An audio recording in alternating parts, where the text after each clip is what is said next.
Welcome to the Jaybe Show on Revolutionary Blackout Network. I am your host, James Fauntleroy.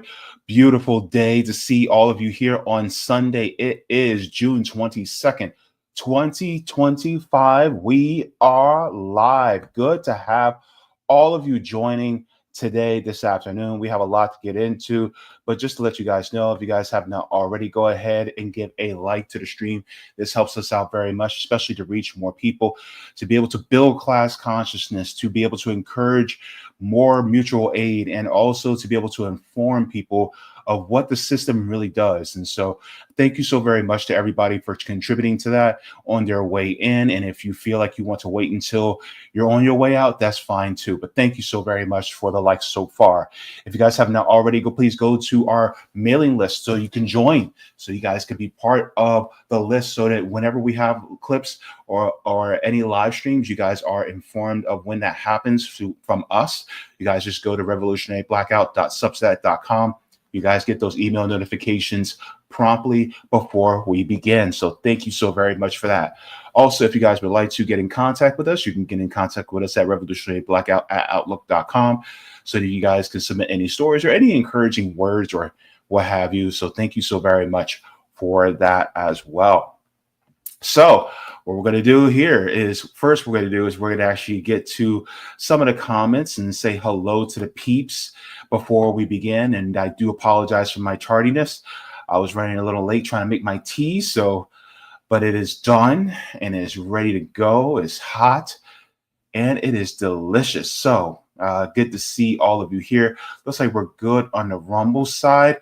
And as far as the Rockfin side, well, it looks like we're good there. So let's continue with the YouTube chat just to say our hellos. And by the way, one of the stories I'll be talking about today, please make sure to also go into the poll that I have set up there, because that's going to be part of one of our primary stories we're going to be talking about, is the poll about a black man being lynched in New York State. So we're going to be talking about that as well. That's going to be a very important story to get into. And then we're also going to be talking about Africa Stream as well. So we're going to be talking about those. But before we get into that, let's get to the chat. All right, let's get into it.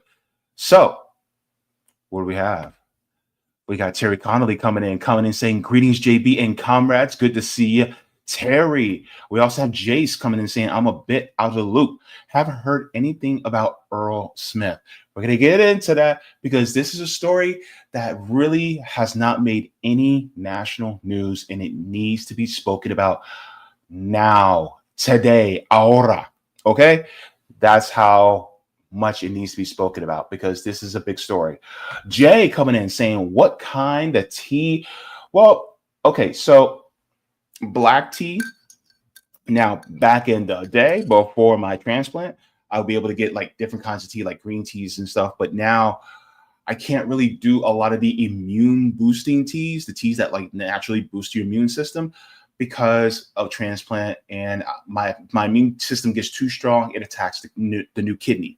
So I can't, but I can have black tea. So I have black tea. And what I did was, it's just, honey and lemon, but I also put lemon zest in my tea too. Baby.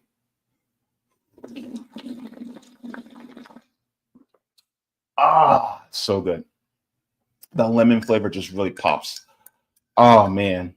Especially, whew, and I like lots of lemon in my tea too. I like mine really lemony.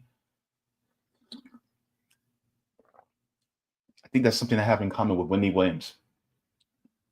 I like my tea pop, Not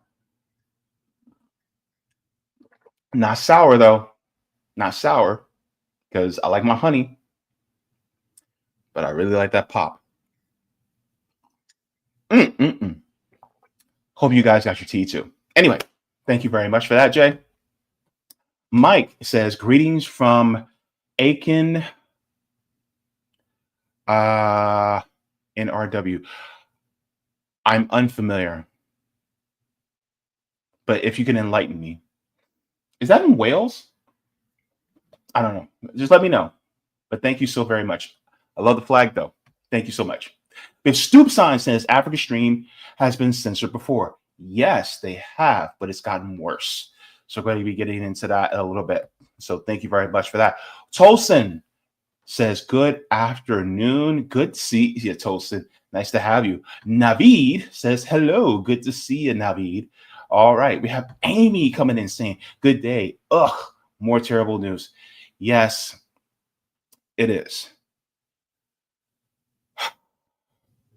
But use the outrage, use the anger to drive you to do more for your community. You know, that could be used as a fuel, right? Thank you very much. Roger coming in saying, JB, despite everything going on globally in past 48 hours, I'm glad you found time not to forget about what's happening on the ground in our community. So much that I don't even know what you're referring to here.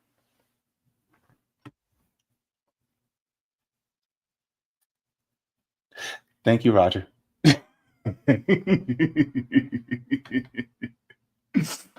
Oh my goodness. Stoopsign says 100 degrees in Chi-Town. Hot tea doesn't sound appetizing. Look, air conditioning right now in Florida is an absolute must. Look, let me tell you something. I got that air conditioning down because what's the temperature outside right now? Wait, hang on, let me check and see. What's the temperature outside? Does it say? Sometimes it shows me on my computer. I don't know. It's definitely in the 90s. It's definitely in the 90s. And plus in Florida it is humid. So when you walk outside, it feels like you're in a sauna.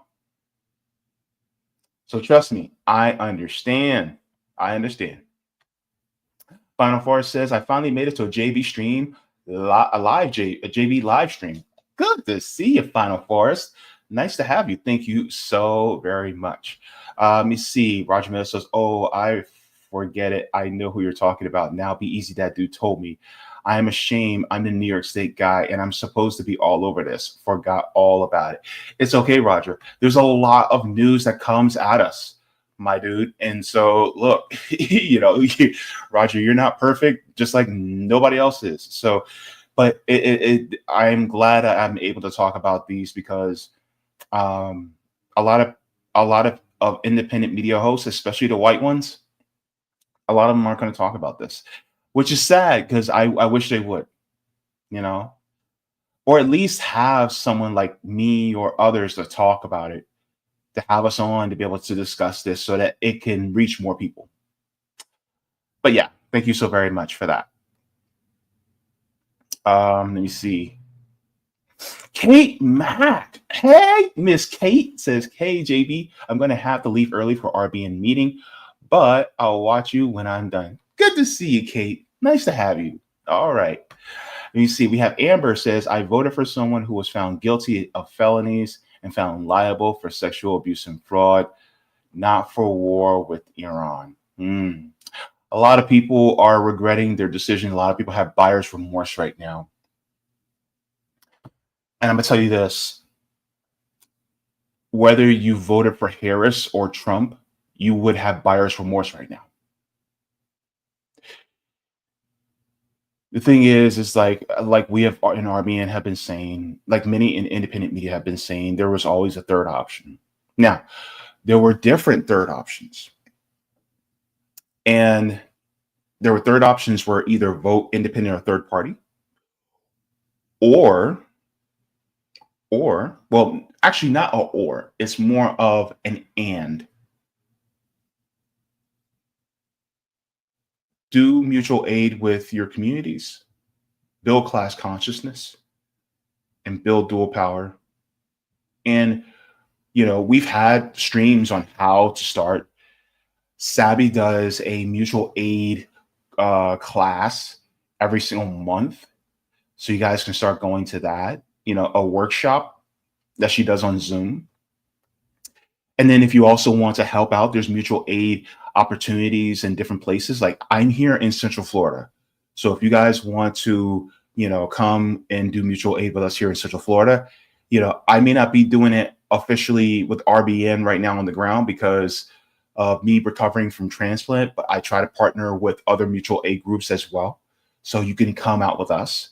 Or if you're in the Detroit area, you got Rome there. You got Nick uh, in Kansas City, Missouri. You have Savvy in Boston, right? Or if you guys want to, you guys can join another mutual aid group within your city if you're not local to any of us. The point is that's one of the options that we have, and we realize that there's no heroes. The only hero that you see is when you look in the mirror. Is when the hero is the person that lives next door to you. Your hero is the people that live across the street from you. Those are your heroes. The heroes are not the people that are in these elected positions.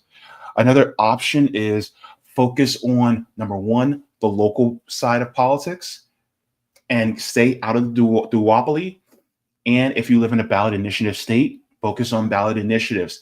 I say these are to at least soften the blow against the working class so that when we do change things, it doesn't hit us as hard. Or when they try to do some crazy stuff, then it doesn't hit us as hard. You know what I mean? But these are some of the options that we have. I tell anybody that voted for Trump or Harris, look, yes, was it a bad move to vote for either of them? Yes. But let's put that in the past now. Let's get together and let's move forward and let's leave both parties. Let's build class consciousness. Let's build solidarity as well as, and part of that solidarity has to be very important. Some of these bigoted thoughts that we have against people who are different than us also have to be tossed aside. And once we get rid of those bigoted thoughts and we toss that aside, it becomes easier to build solidarity with other groups. So then we can actually fight together. So that's what's important. And if people can't trust you, then they won't build solidarity with you. That means that's why we have to, we have to do almost like an internalized liberation, liberate ourselves from these ideas that the propaganda puts upon us. But yes, I feel you, Amber. Yeah. We have Savvy Sav coming in with the purple hearts coming in. Yes, good to see you, Savvy Sav. Let me see. And then, let me see. Aiken NRW is in Germany. Nordrhein-Westfalen is our state. Oh, welcome from Germany. Guten Tag. Thank you so much. All right. Let me see. And then let me see. Who else haven't said hello to? Just trying to make sure I cover my bases. We have the Boycott Sensei says, love Savvy Sass, Nick and Jaybe fun. Yay. And also give some love to Rome. Rome has been doing the damn thing. He's doing the damn thing on the ground. All right. Thank you so very much. All right. C Sparrow coming in saying, no hate, only love. Yes. Love everybody. Let me see. Eddie says, Trump did with MAGA the same as Obama and Bernie did with the progressives. Build a movement and then destroy it. Hopefully MAGA learns something. I hope so too. And this is what I said before.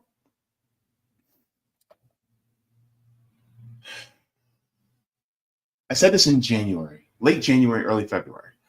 I said by October, between October of this year and January of 2026, at least one third of all Trump voters are going to hate Trump's guts. There's going to be two reasons why.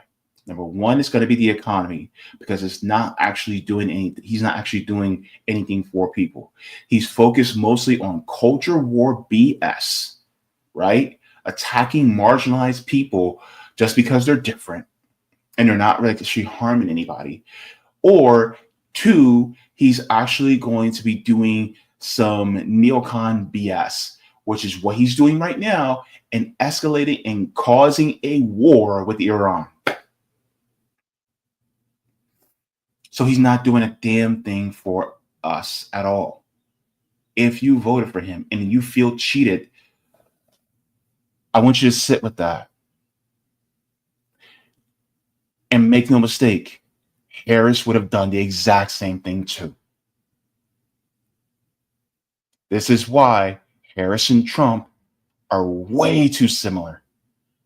But you have to get past the partisanship to open your eyes to see that they all are basically just co-workers. One just wears a blue uniform and the other one just wears a red uniform, but they have the same bosses. And so there really is no true division among them. There really is no opposition. They're just trying to earn a paycheck. All right. And let me see. That one brother says FBA Oakland. Hello, that one brother. Nice to have you. Nice to see you as well. Nice to see you from the Bay Area. All right. We got people from the Bay out here. All right. Is it oh no. I'm sorry. Kendrick's from Southern California, right? I'm blanking on my hip hop artists and where they're from. But yeah, I think Kendrick's from I think he's from Southern California. You're more north. But welcome. Welcome. Good to see you. Let me see. Sensei says U.S. American citizens stand with Iran and Palestine. Yeah, a lot of us do. Johnny coming in saying, "Are all white people like Trump's personally? Are all white people like Trump's personality and knowledge? No, no. Um, I don't think so. Now, one thing I will say is that white people do have a responsibility to help dismantle the system that they benefit from. But are they all like Trump? No.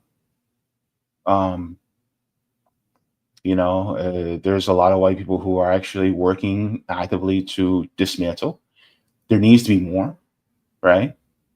But it's not all of them. No. And I don't want to generalize. But at the same time, there has to be a critical mass of white people that say enough is enough. Because having these bigoted thoughts and actions against marginalized people who really don't have power is not doing a damn thing for us either. You know what I mean? Like, how has that really benefited you? Like, how has it benefited you to be, to lower the price of groceries? How does it benefit you to lower your rent?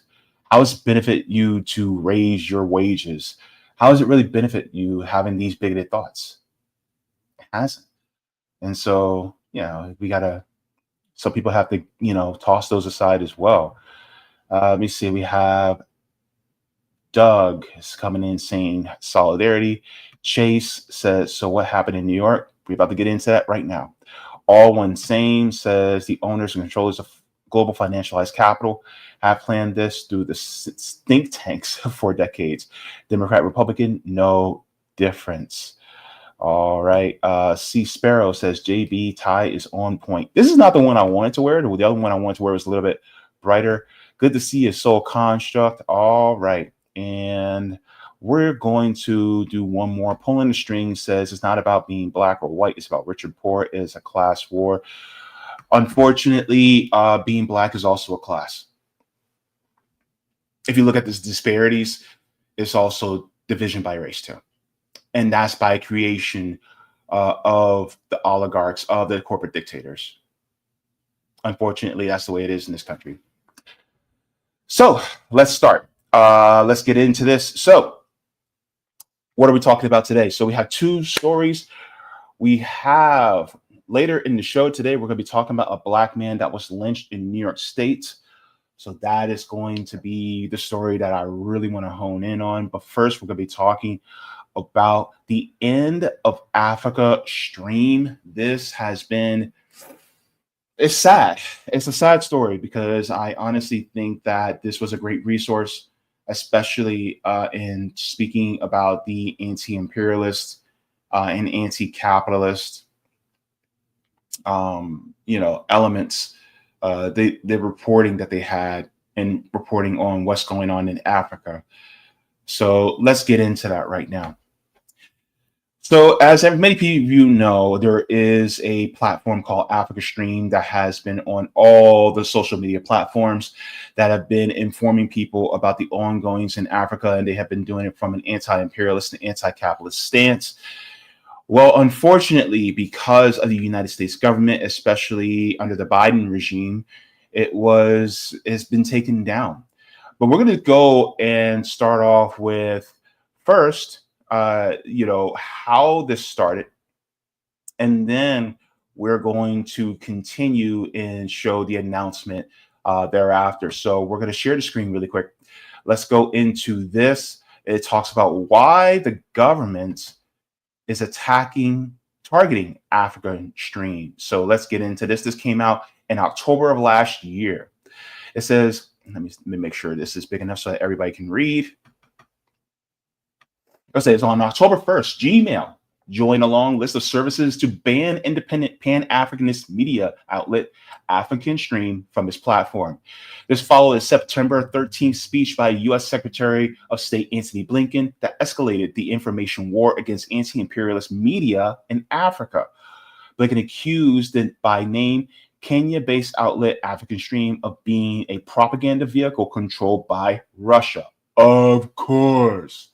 African Stream, which had millions of followers across social media platforms, including over 900,000 on TikTok and over 800,000 on Instagram, has since been banned from all Meta-owned platforms as well as TikTok and YouTube. Blinken claimed that Russia today secretly runs the online platform African Stream across a wide range of social media platforms.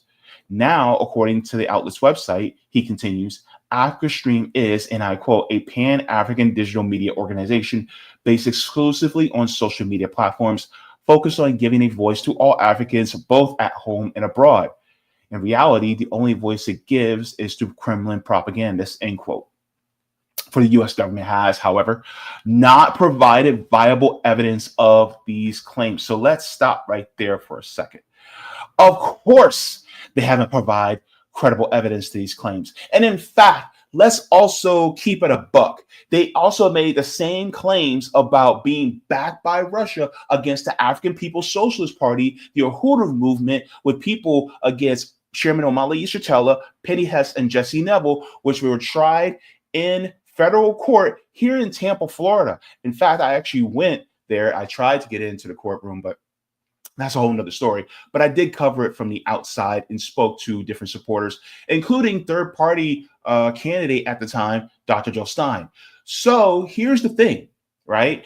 Anything that talks, any platform that talks, including this one, that speaks about liberation, that's outside the realm of capitalism and imperialism, it's always Russian propaganda, when in reality, that is not it at all. It's being used as a tool to crush dissent. And here's my question to the people who claim to care about liberation of African people and Black people across the entire diaspora.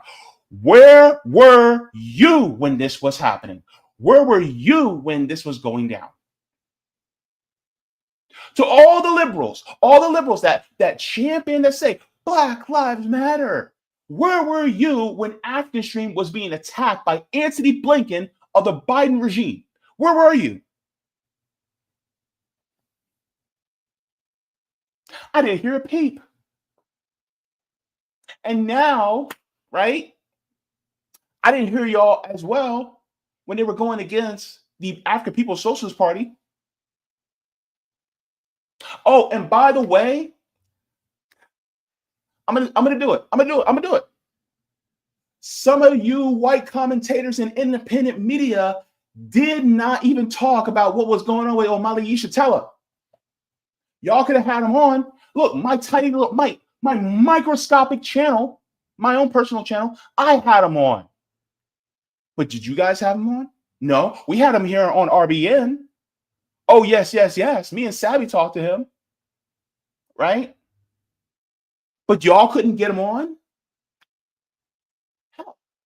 Tucker Carlson had him on. Because it was a free speech issue. And yes, some of y'all Zip, quiet, quiet. And now the same thing is happening in the African stream. Where are you? Some of y'all, I'm going to keep it a buck. Some of y'all, including some white commentators on the left, don't care about black issues. I'm saying it. I'm saying it. Some of y'all don't give a fuck about us. Unless it's only class, then you guys are like, oh, well, we got to talk about it. But then when it comes to more specifically black issues, you guys don't have a damn word to say. And you leave us going, we don't hear you. Why do you think RBN exists in the first place? Especially the legacy left, they don't talk about our issues.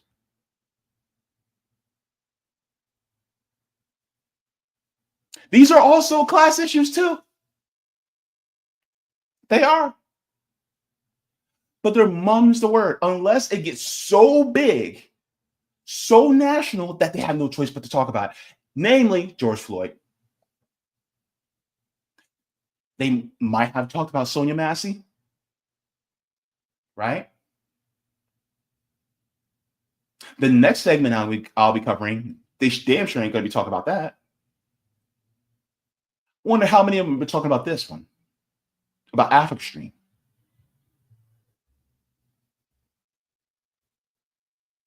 See, this is the thing.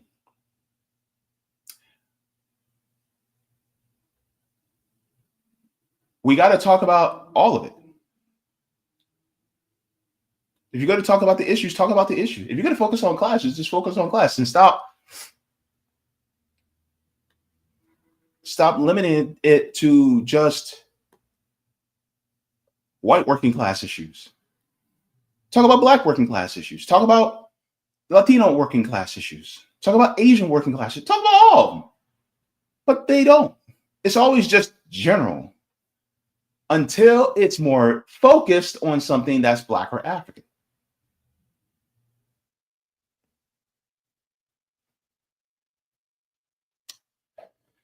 Some people may not like me for saying that, but that's the reality I see.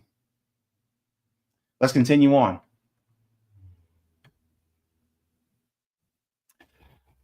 Foreign agents, a tired refrain, says the State Department statement situates the attack on African Stream among similar attacks on a variety of independent and anti-imperialist media outlets all over the world. The September 13th briefing also included attacks on Red Media, claiming that the outlet was responsible for organizing pro-Palestine protests in Germany. In the last year in particular, countless independent outlets, journalists, and activists have seen their access to key information platforms restricted, banned, or otherwise hindered.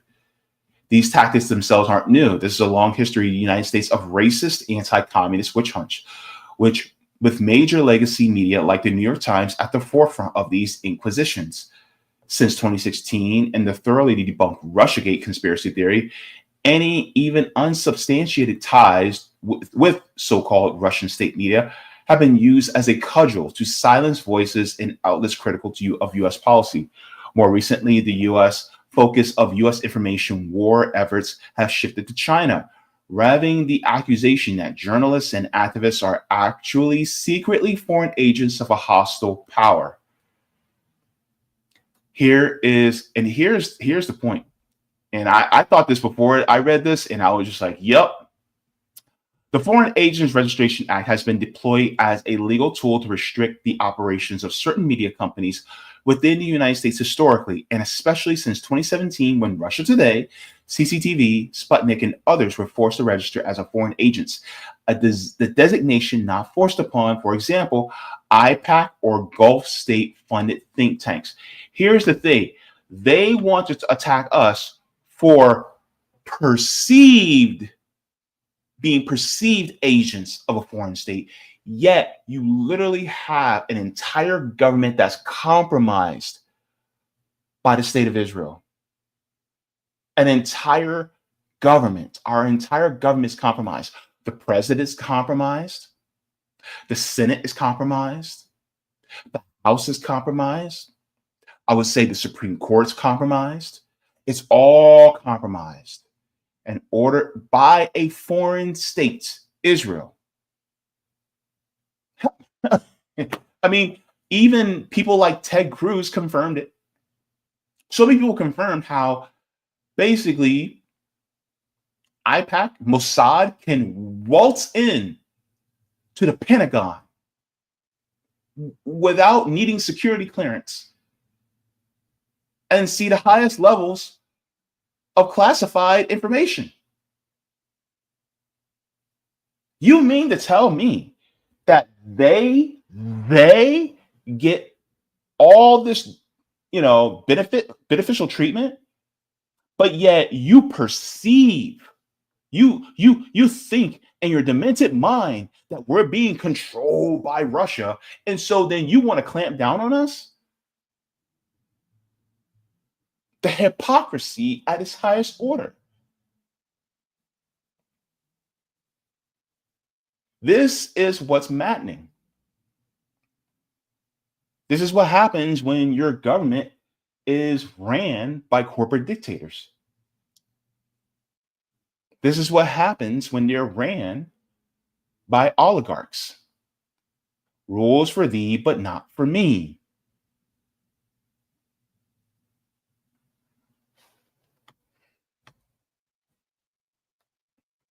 Let's finish up. As the US presidential campaign approaches, the ground is being laid for a second Russiagate or perhaps Chinagate, depending on the outcome of November. Earlier this year, Rossiya Segodnya, a parent company of Russia Today, was hit with additional US sanctions. 2 RT employees were indicted last month under FARA, which continues this chilling trend. These legal actions are setting the precedent that can and will be extended to all types of media critical to US government anywhere in the world.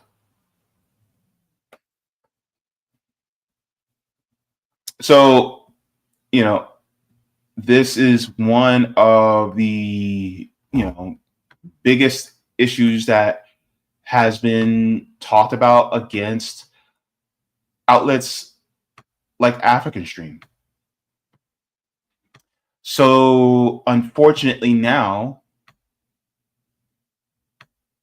what we feared has came to pass.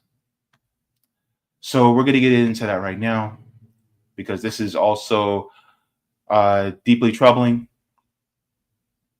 Because while, we look at African Stream, we also, it's not missed upon us here at RBN that we also have to look at how we're being viewed, how we're being looked at by the powers that be, especially as we get bigger. This is from African Stream on Twitter. Let's listen, and then we'll talk about it on the other side.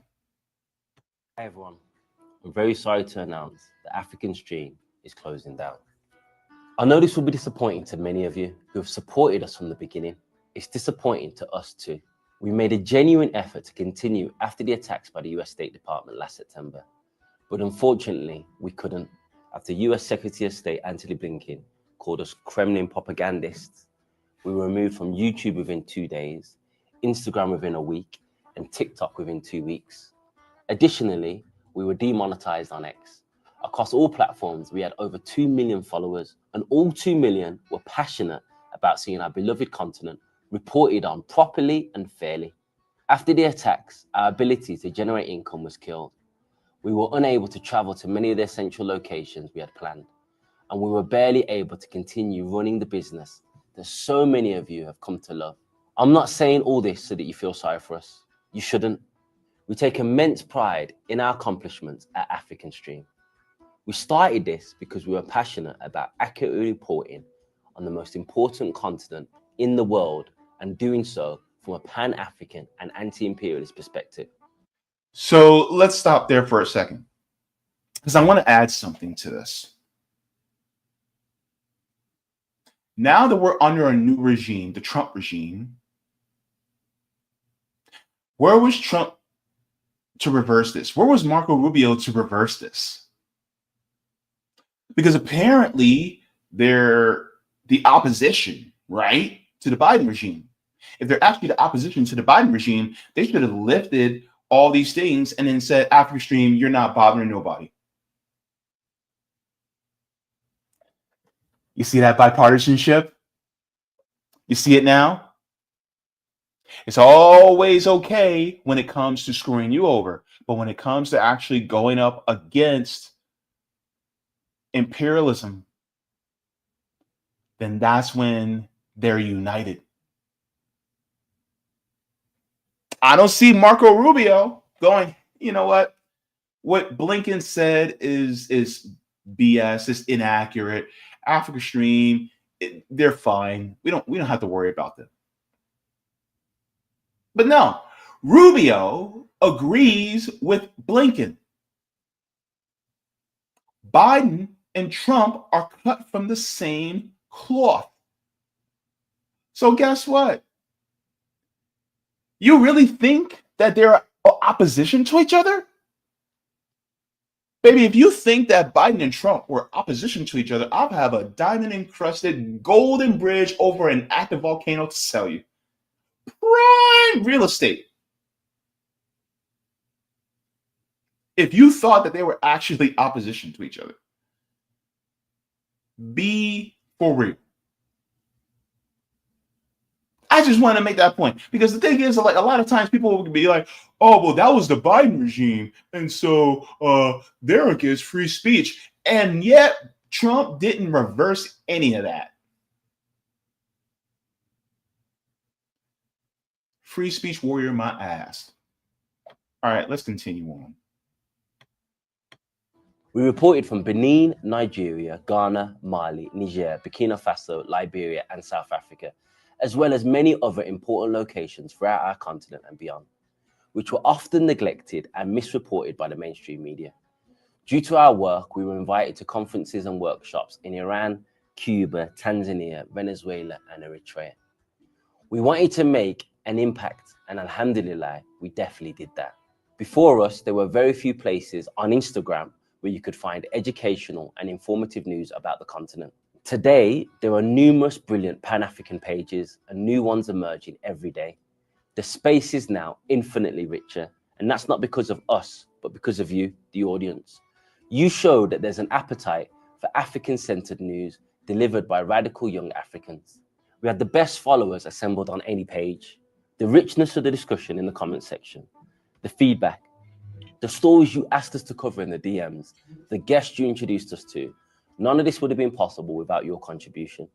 Finally, I'd like to thank my team, a group of 20 and 30-year-old Africans, one 40-year-old and one 45-year-old, shout out to Ken and Jeffrey, managed to catch the attention of the world's biggest, most powerful empire, and for that, we can hold our heads high. I'm sorry if you feel let down. We gave it our all. I moved with my wife and newborn baby to Nairobi, Kenya to set up African Stream. My eldest son was born a couple of weeks after we launched.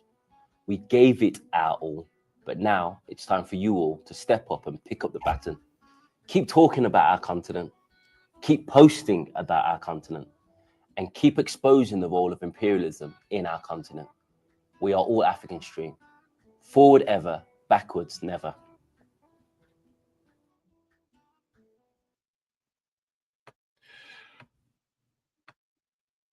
So that's the news.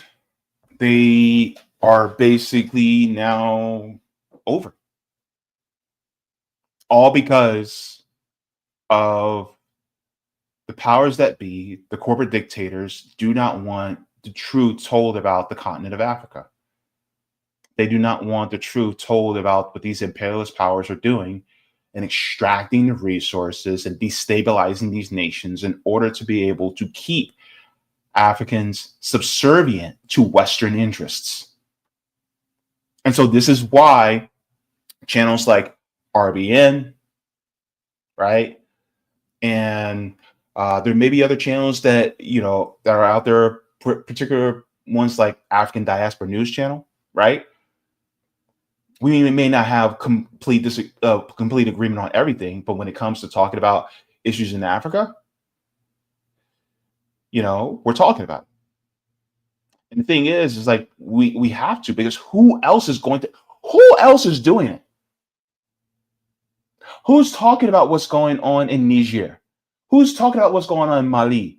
Who else is talking about what's going on in South Africa? Who's talking about what's going on in DRC, Democratic Republic of Congo, right? Who else is talking about what's going on in Eritrea or Egypt, right?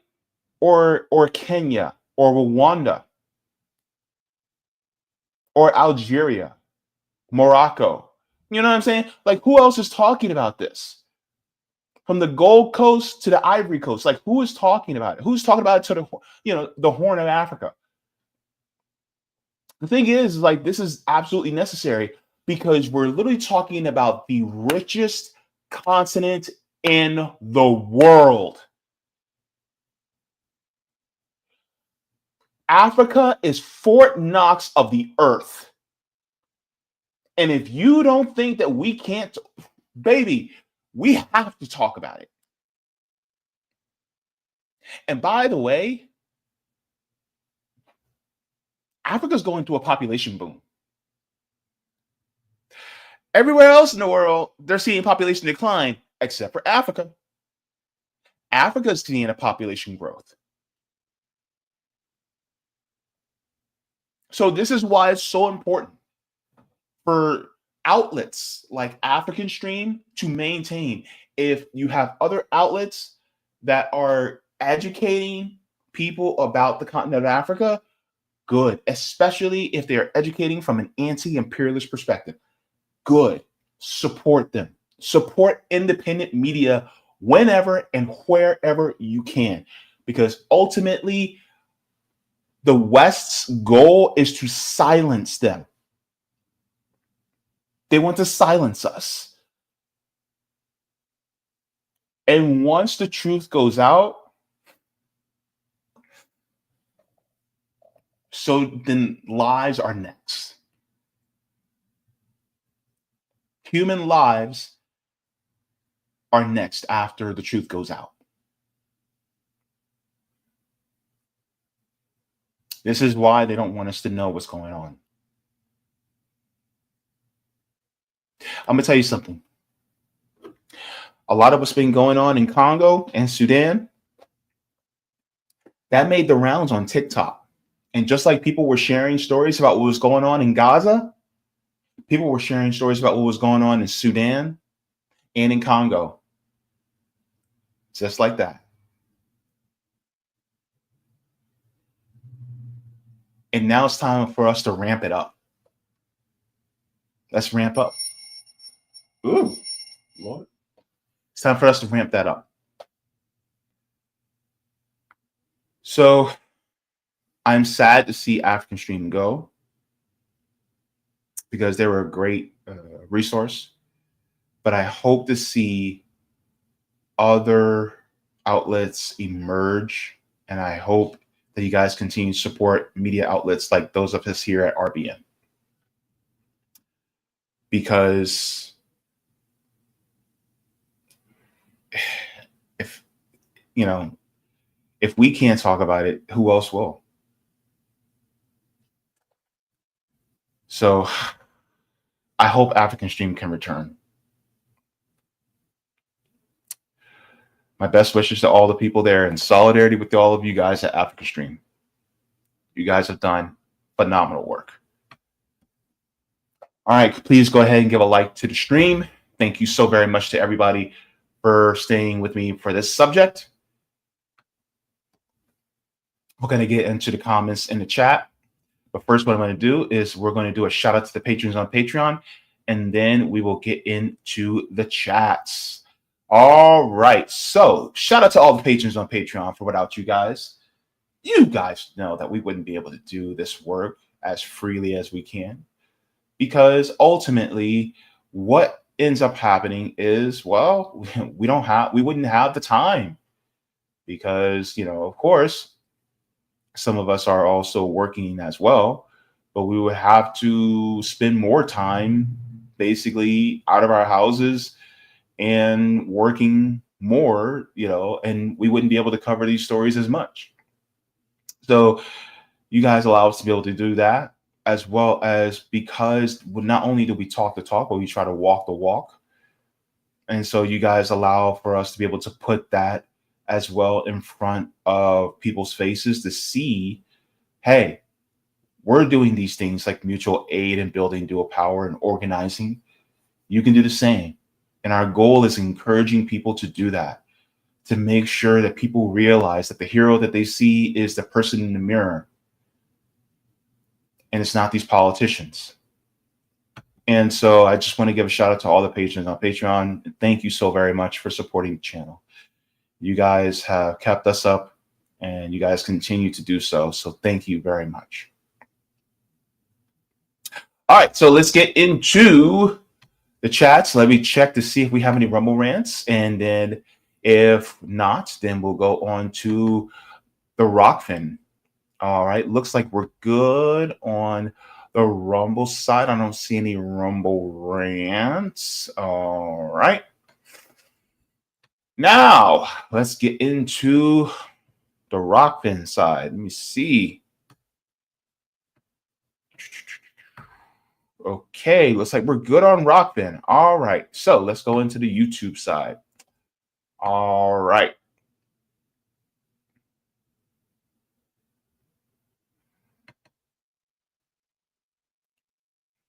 So let's start off with the super chat. We have Powell says, hello from Austria. I respect you so much. Currently looking for a way to engage my community here. I truly recommend reading What is to be Done by Lenin.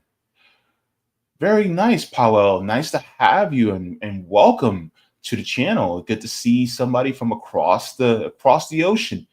So nice to have you. And yes, do what you can to engage with your community. We need people in the West to continue. Those of you who are in Europe, as well as those of us here in the United States, in Canada, especially, we have to do what we can in order to combat, the system that constantly exploits others, including the very people who we share an apartment building with or share, a housing development with, right? Who are our neighbors. So yes, thank you very much for that, Paulo. Let me see.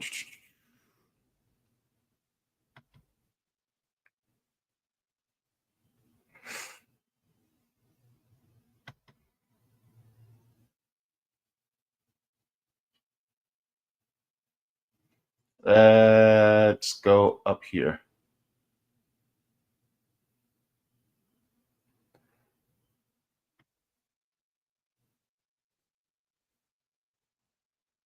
Let's see. Oop, that's way too high. Okay.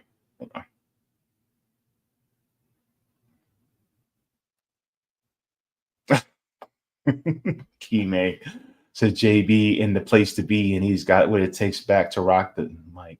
Right. Thank you so very much. Let me see. Amy says the rich weaponize race and teach whites to blame poor people of other colors instead. We have to consciously unlearn what they taught us, or we'll never get out from under their thumb. Agreed. Yeah. Let me see.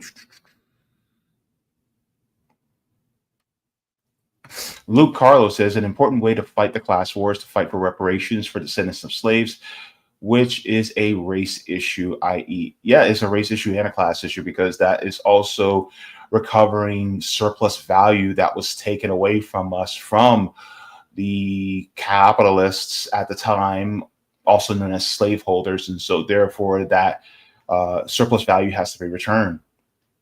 And since the person who created that value is no longer with us, it has to go to the next of kin, which is us, those of us who are freedmen. So yes, thank you very much for that, Luke Carlos.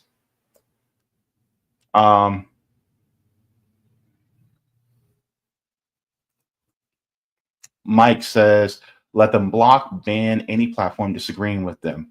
There are and will be plenty of African platforms, casts discussing the obvious truths. Yeah, it's like we kind of have to grow and spread our numbers. I think that's one of the best ways to be able to do it is for more people to start talking about it. I also would like to see more white platforms talk about it. You know what I mean? The reason being is because they can pick out, right? They can pick out like those of us who are more likely to talk about it, but they're not expecting it for white outlets to talk about it as much. And so I think that a lot of white outlets, especially what we call the legacy left, they should be picking up the baton and also running with it. Having people from Africa on to talk about what's going on in Africa from an anti-imperialist perspective. Having those guests on, people who you may not even know, right? Not just the academics and the scholars. No, have people who are working people on the ground who can talk about these things. Let me see.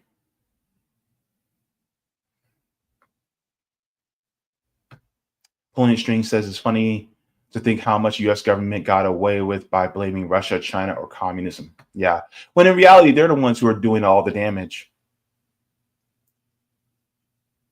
Stoopstein says my old editor, Minar Adderley of Mint Press News, was smeared as a Russian propaganda.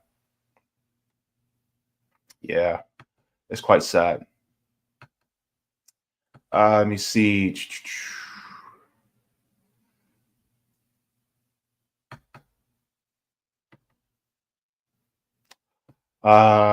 Cristino, let me see. Cristino says some white socialists be ignoring race issues and just focus on class. All of it has to be addressed. Yeah. And the problem is like you have some that will only address race, and then you have some that will only address class, when in reality they should be addressing both because it's intertwined. Thank you very much for that. Marcella says, "America, fuck we are." Yeah, definitely. Let's go to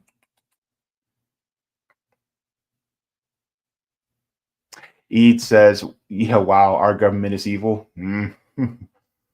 Yeah, yep, definitely. Let me see. Sensei says, "Get off the couch, vote third party."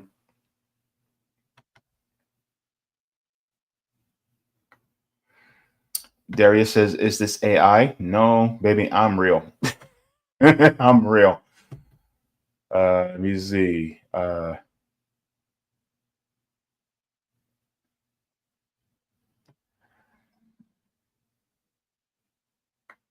Let me see.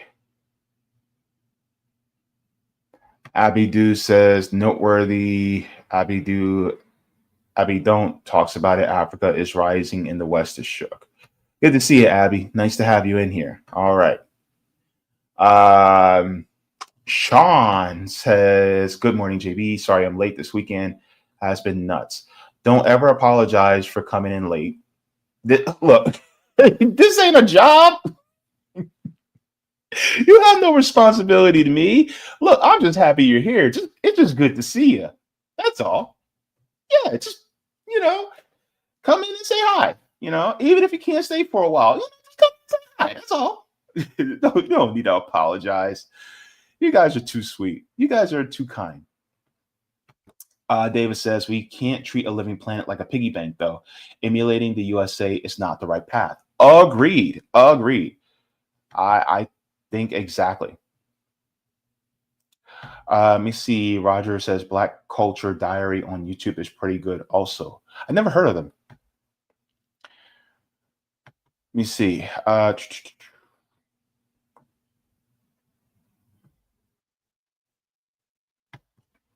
me see. Amber says, I'm starting to regret voting for someone who was found guilty of felonies and found liable for sexual abuse and fraud. He shouldn't have unilaterally plunged U.S. into a brand new war.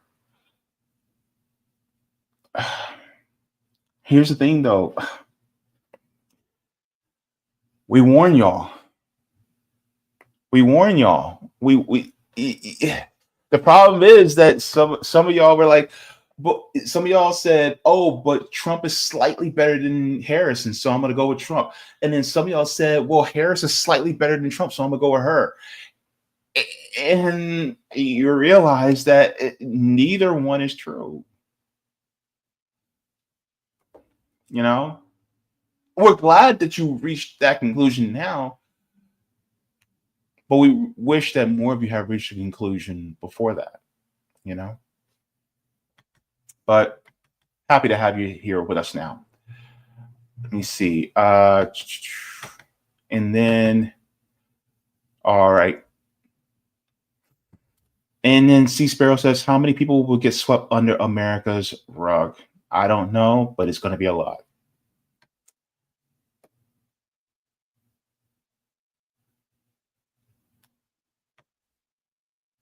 All right, let's continue on to the next one.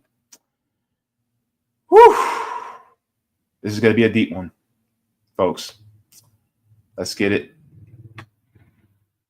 So, this is going to be a deep one, guys, but we got to talk about it. Black man lynched in New York. We got to get into this. So apparently, over the last few days, there was a black man that was found hanging from a tree in Albany, New York, as of recently. And even more unfortunately, really to add insult to injury, is that this hasn't even reached national news. Only a couple of small little outlets have covered it. Thankfully, independent media is here to cover it now as well. So let's get into this because I think it's really important for us to get into this. So let me go into the article first. And by the way, be sure to take that poll because I want you guys to ask as many questions as you possibly can regarding this.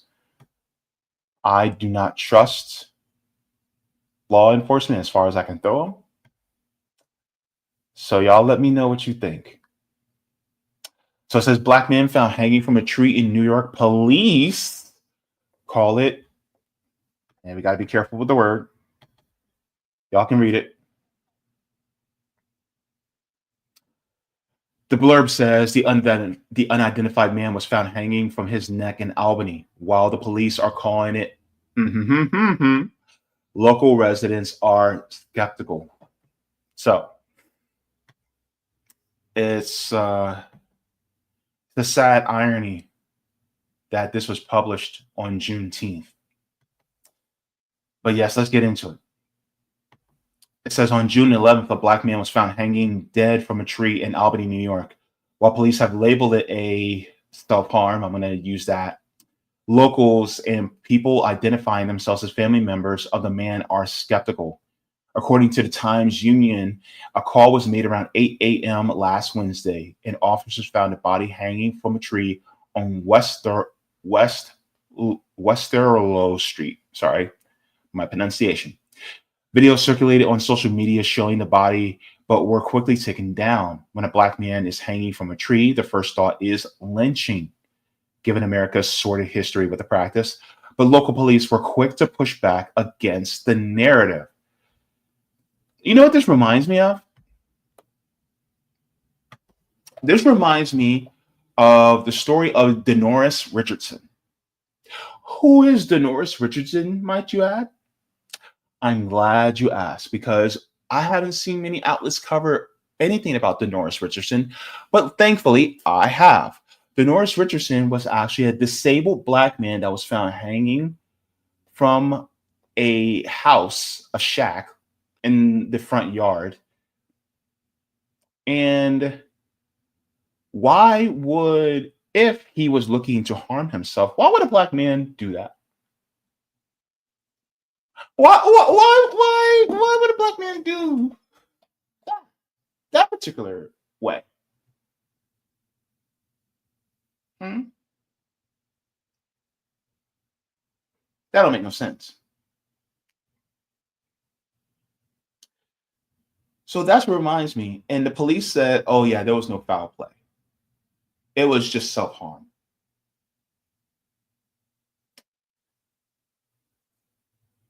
If you're feeling extremely skeptical about that, good.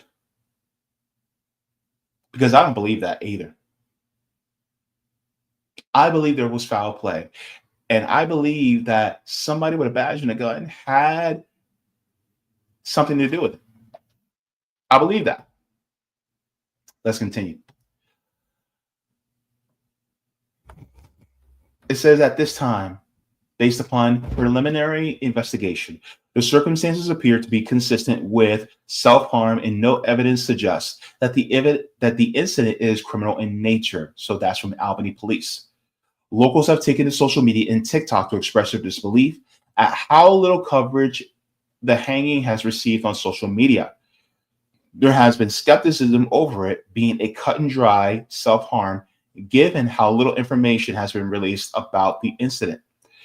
In fact, most reporting on the case has come from locals doing their own digging on what happened. So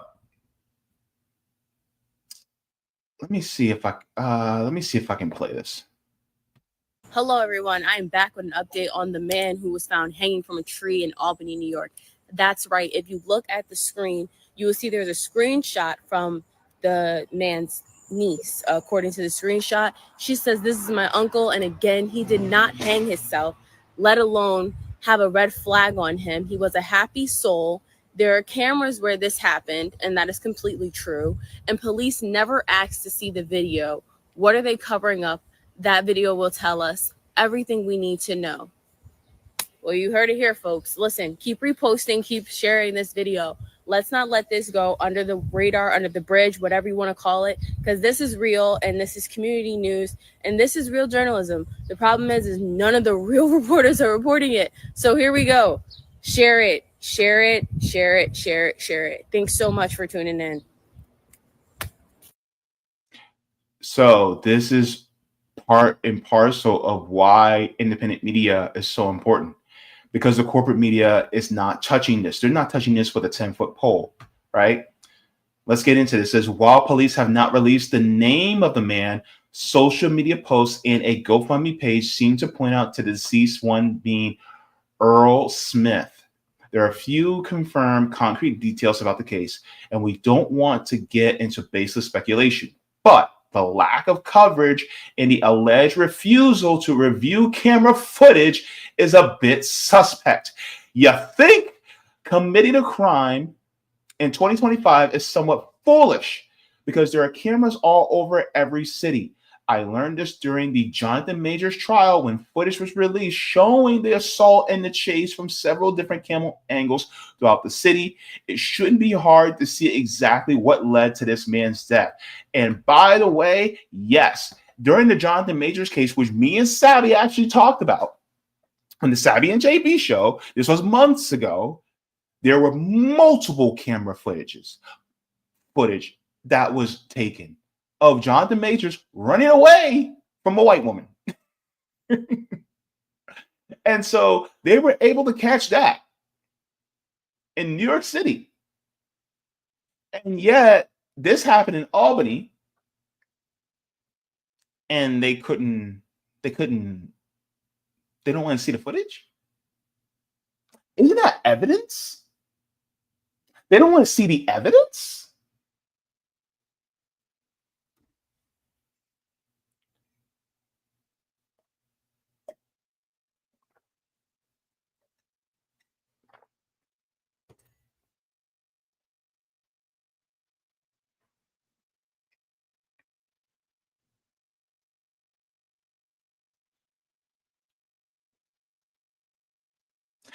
So let's continue on, because y'all knew exactly what I was saying.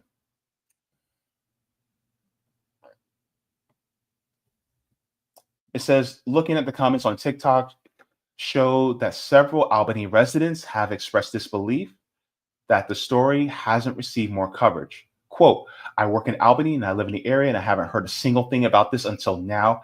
How is nobody saying anything about it? That was from one comment. America loves to espouse how racism doesn't exist anymore and that lynchings are a thing of the past, yet sundown towns still exists. Also, let me also add this. There are multiple states that have actually turned down voting against anti-lynching legislation. Multiple states. I thought we were supposed to be post-racial, and yet when it comes to creating laws that are anti-lynching laws, they don't want to pass it. What's that all about? It's as if they want to keep the lynching around. It reminds me of the 13th Amendment when they kept that exception around. They were like, "Oh, we don't want slavery no more, except for you kept an exception for it," which means you still do want slavery. You just want to go around, right?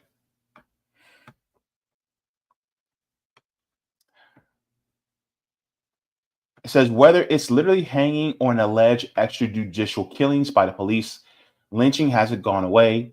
The attitudes that encourage this violence against Black people have only become more and more normalized. In fact, they run rampant within the current presidential administration. From ongoing attacks on DEI, Stephen Miller's entire existence, to the Pentagon's chief press secretary, Kingsley Wilson, making several social media posts parroting the Great Replacement theory. The most dangerous and insidious ideas of white supremacy are currently influencing the laws and policy that govern the country. Hate groups have gone down in America because the ideas they espouse have gone mainstream. In recent years, there have been several suspicious hangings of Black people that police label self-harm, but have left family members questioning whether or not they were lynchings. Last year, Jaybe McGee, I also covered that case, was found hanging from a tree in North Carolina, and his death was labeled a suicide, self-harm by police after the video footage showing him buying a utility rope at a local Walmart. His family hired a private investigator and an independent medical examiner to see if their findings matched the official police report. In 2020, a video went viral showing 4 white men attempting to lynch Vokes Booker during a July 4th celebration in Lake Monroe. Charges will be filed against the men as well as Booker himself. The charges against all involved were dropped in 2022 after Booker and the 2 white men also charged in the case went through a restorative justice process. While we still don't know for certain what exactly led to this man's hanging in Albany, recent events have showed it's more than understandable why residents and the alleged family members are questioning whether or not it was a lynching. So this is basically the crux of what happened. And so people are questioning, like, do the police know, or do they have something to do with it? Please make sure to take the poll, because this is all sounding really look, it is sus, very sus. And I don't believe it for 1 second. And the fact that, a lot of outlets are not picking this up just tells me everything I need to know. So let me see if I can share this as well. Let me see. I also have a couple of videos I want to share as well.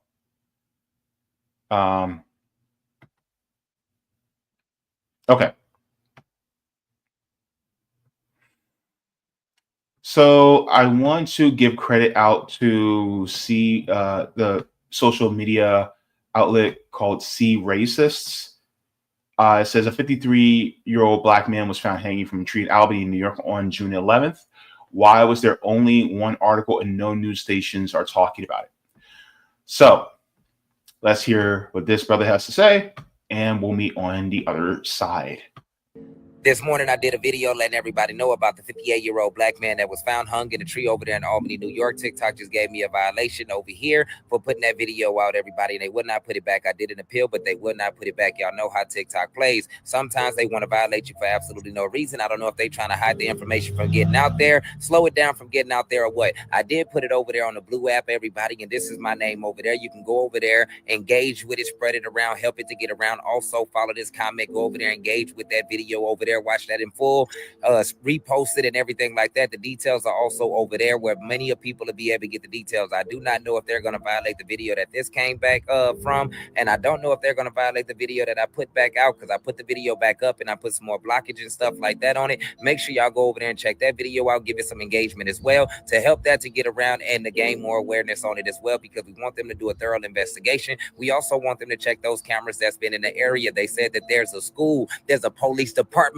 right there in the area, and for somebody to be so bold to do this in the middle of the city, as well as where there's a police department is at, this is somebody that felt very comfortable to do this, and I do not feel like this man did this to himself, especially with a police department being right there.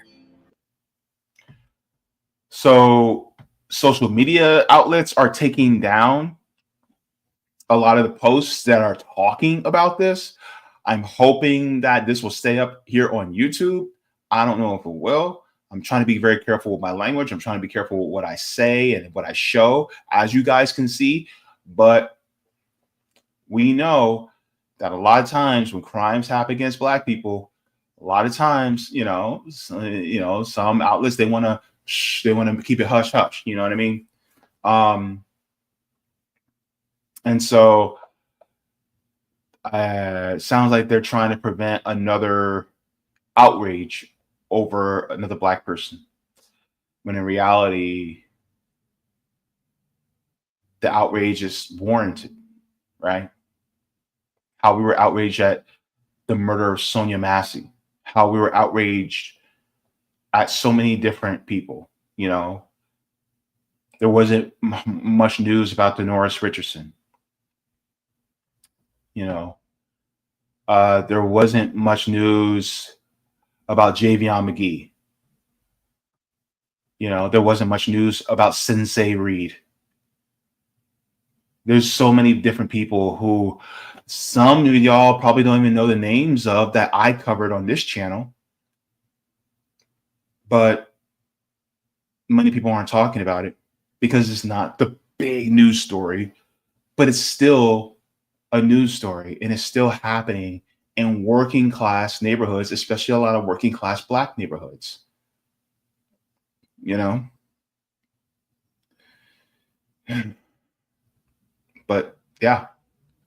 So I also have another video that I would like to share, because this is also really important, because this is a local in Albany that actually was talking about their disbelief in what happened. So I want to share this as well. So let's get into this.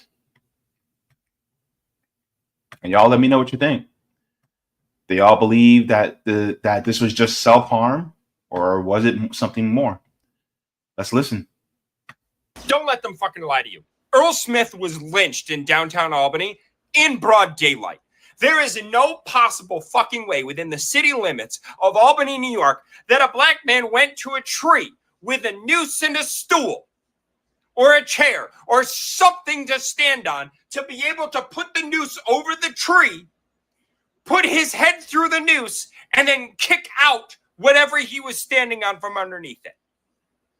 And they're going to sit there and tell you it was a suicide? They're fucking lying. Racist fucks. I went to school in Cobleskill, and there were students that would brag about wanting to do a lynching in Cobleskill, which is less than a half hour from Albany, New York. Don't let them fucking lie to you. Upstate New York is racist as fucking shit. A Black man named Earl Smith was lynched within the city limits of Albany, New York. Don't let them fucking... For everybody who thinks that New York is just some bastion of liberalism, a blue state, they forget that just like in California, a lot of the smaller cities and the rural areas are more right wing, and there's a lot of racism that still exists. Just like in California, it's the same way, right? And then people forget that a lot of liberals are also racist. Yeah. They may wear our phrases, like a talisman, trying to make themselves seem like that they actually are for our liberation. But the moment we try to move into their neighborhoods, or the moment that they're, in an elevator with us, or the moment that they see us just occupying space, and then they want to get into our face, or they want to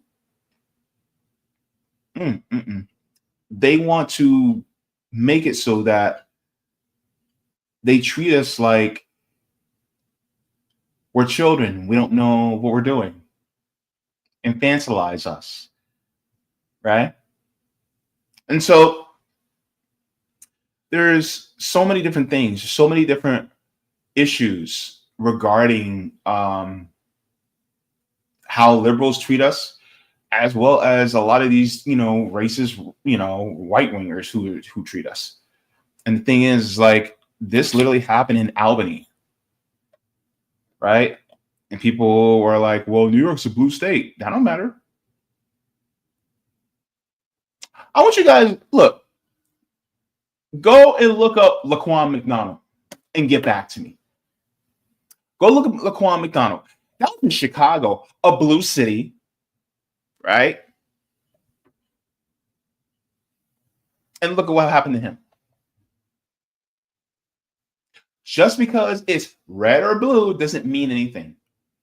What did Joe Biden say at one State of the Union address? We don't want to defund the police. We want to fund the police. Remember he said that?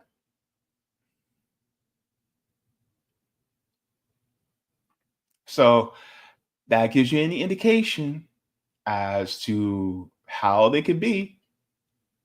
And this is why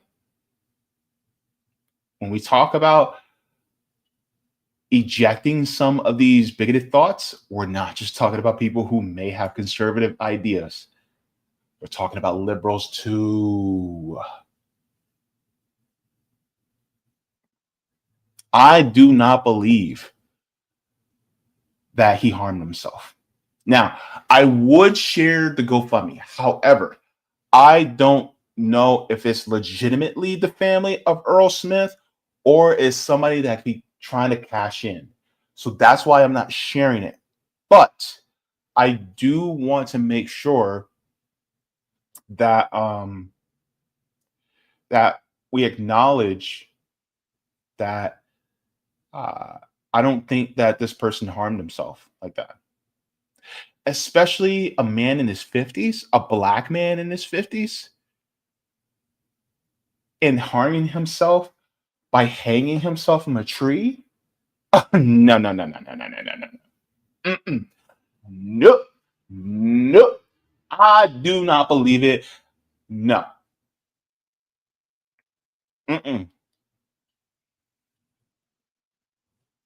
The odds of that happening are basically the odds of me turning into a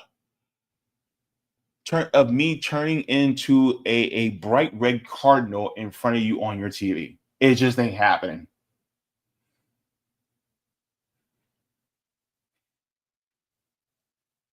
But what do you think?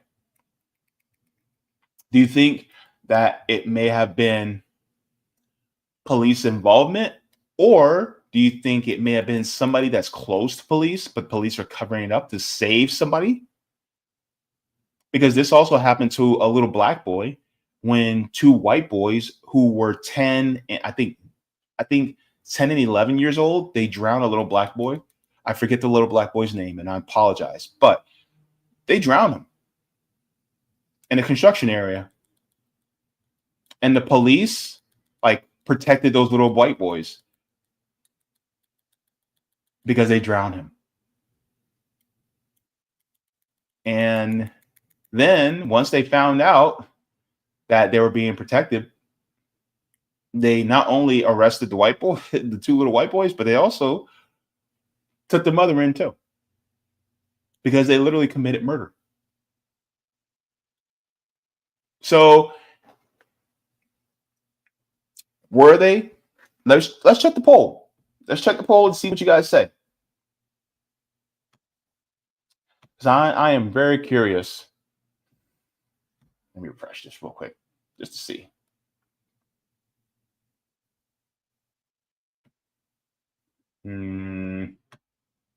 All right. Let's enlarge. Oh. Make it nice and big so that everybody can see. Okay. All right, let me share the screen and see what you guys thought from the poll. So the question is, out of 105 votes, you said, do you think the police had something to do with Earl Smith's death? 60% said yes, they were involved. 2% said no, they were not involved. 38% said, I don't know. So it's a possibility that they could not have been involved in the death, but could they be involved with covering it up? Because they sure as hell ain't looking at the footage, you know, from the cameras that are on the streets. I think that's also important, because there are cameras on those streets in Albany that should have been able to catch that. I mean, we literally have cameras here in Orlando, in downtown Orlando. We have cameras, you know, within Orange County. So I think you should be able to see them in places like Albany too. But this is why it's so important for us to, when we talk about building class consciousness, it also means seeing the police for who they are, right? And walking away from this notion that they are there to protect us, because they're not. They're there to protect capital. They're there to protect the power of the corporate dictators, right? And let's say hypothetically that this was self-harm. Like, let's just say, just for the sake of argument, that this was self-harm. This is also still a class issue, because did he have free access to mental health?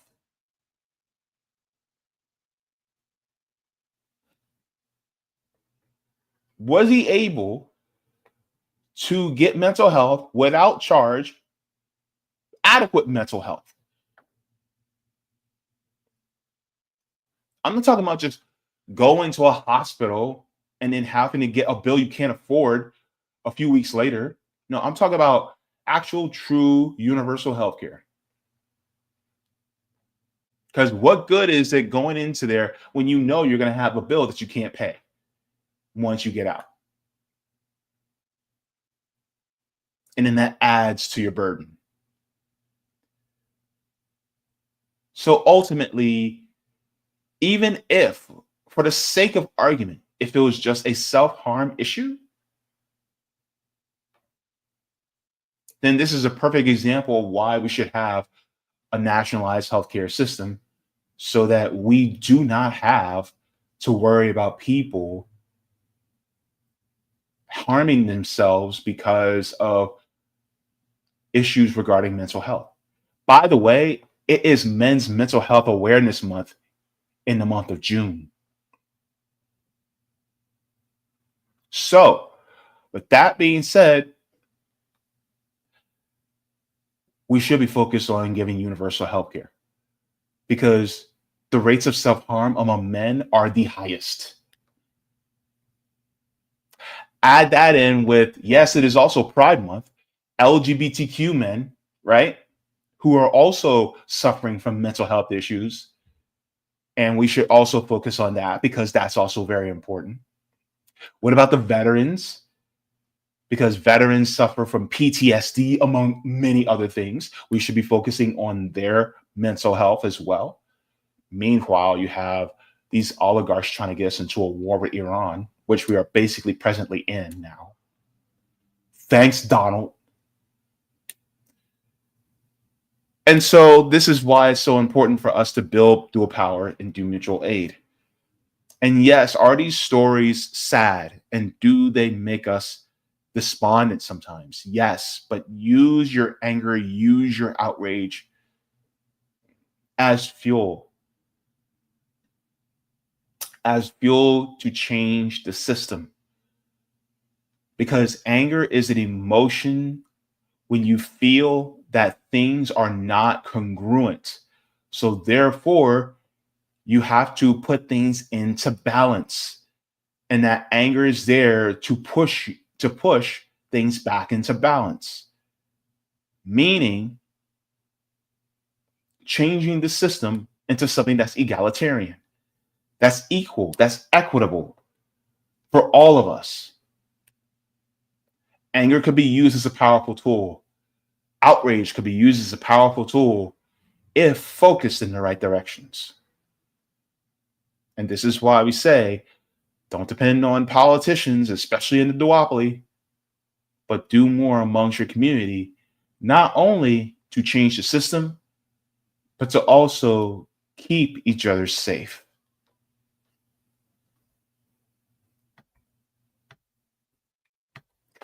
Go ahead and give a like to the stream. Thank you so very much to everybody for that. Let's get into the comments in the chat, and then we will head on out. So, thank you very much to everybody. So, let's get into the chat. Let me check on the Rumble side. Do you have any Rumble rants? See. Let's see. All right. Looks like we are golden on the Rumble side. Let's check the Rockfin. Yep, we have some Rockfin chats. Let's get into the rock. The big rock. The boulder fin. All right. Let's get into this. RBN, brought to you by Rockfin. All right.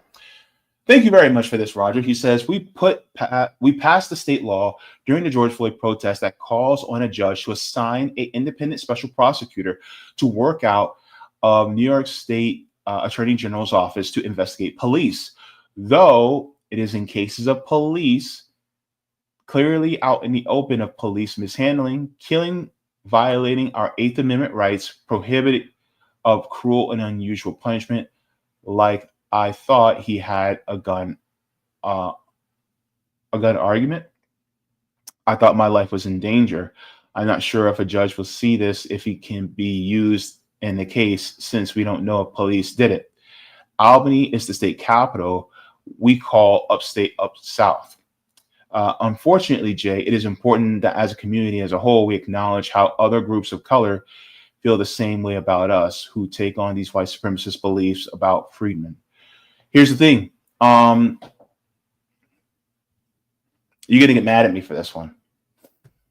But I think that both groups, other minority groups, they will embrace white supremacy when it comes to,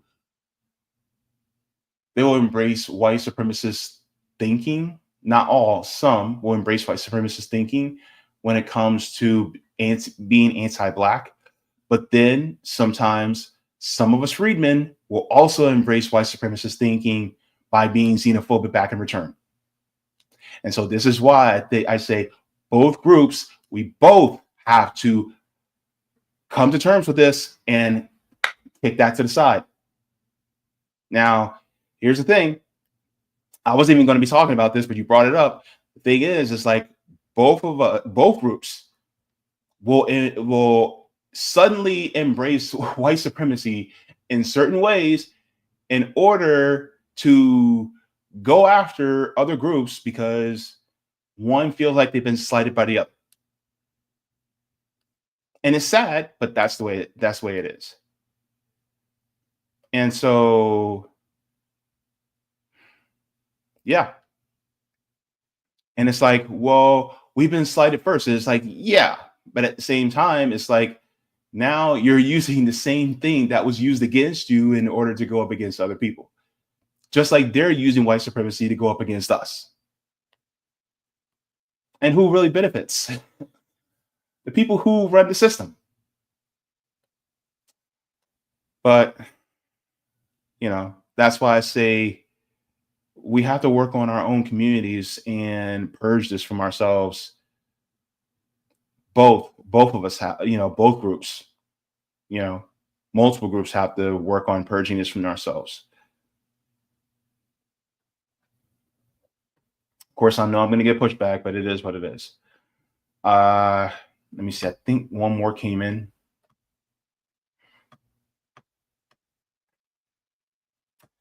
You see, the acknowledgement is important, lest we be blindsided and stabbed in the back from perceived allies.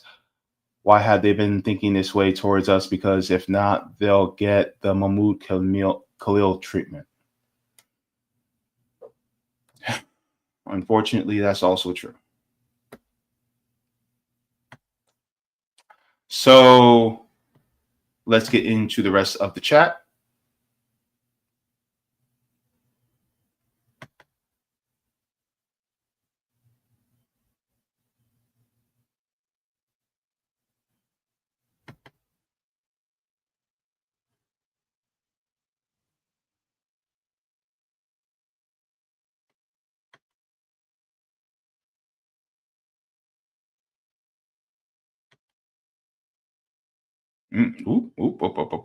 Wait. Let me see. I passed it. Hang on. Sorry, guys. Let me see. Okay. Okay. Thank you for this, Roger. He says Black Culture Diary talks about Traore. So President Ibrahim Traore. Yeah. He's been doing the damn thing in Burkina Faso. Let me see. Waldemar says Donald Trump impeachment is a process by which a legislative body or other legally constituted tribunal initiate charges against a public official for a misconduct. Thank you very much. William, thank you very much for the super sticker. Thank you so much for that.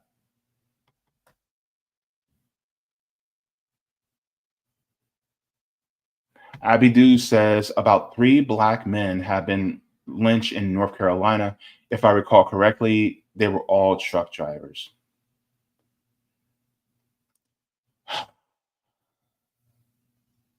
It's still happening. You know? Jay said, why did I know they call it self-harm? Because it takes the pressure off of them. You know?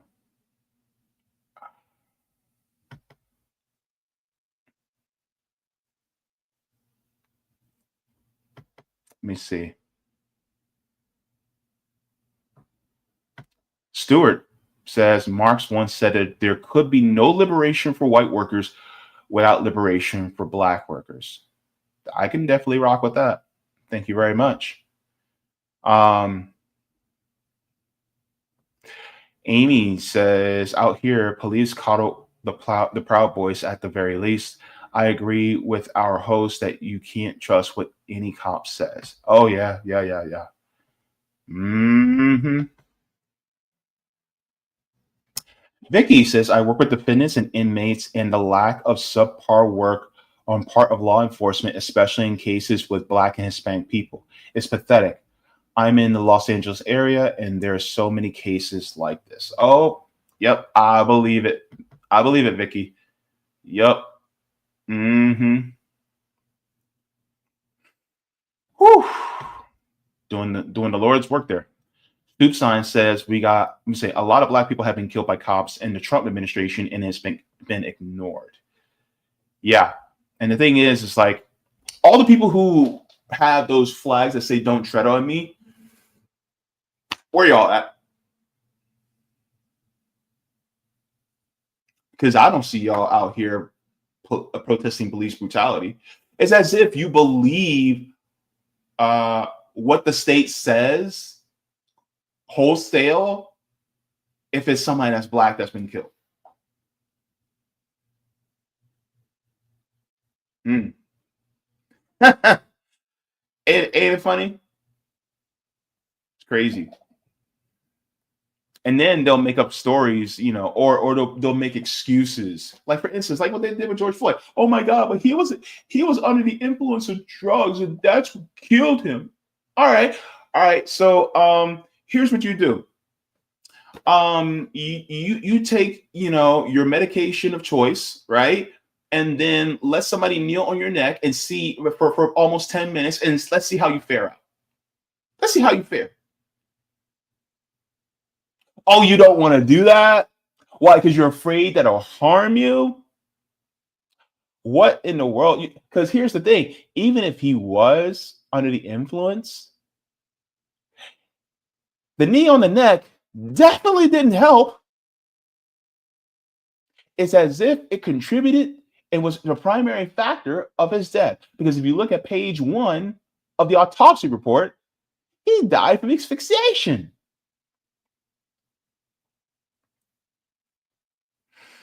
But see, people will make excuses, especially for people that look like this. You can have Tylenol in your system, and they'll be like, "Oh, he had acetaminophen in his system, so therefore he must have been on something." I can have caffeine in my system, and they'll be like, "Oh, well, he was on a stimulant. Must have been something wrong with him." And that's part of the white supremacy, man. See, Paul Smith says, I never listen to the left when it comes to race and incidents of violence against black people. Class reductionism is a no starter.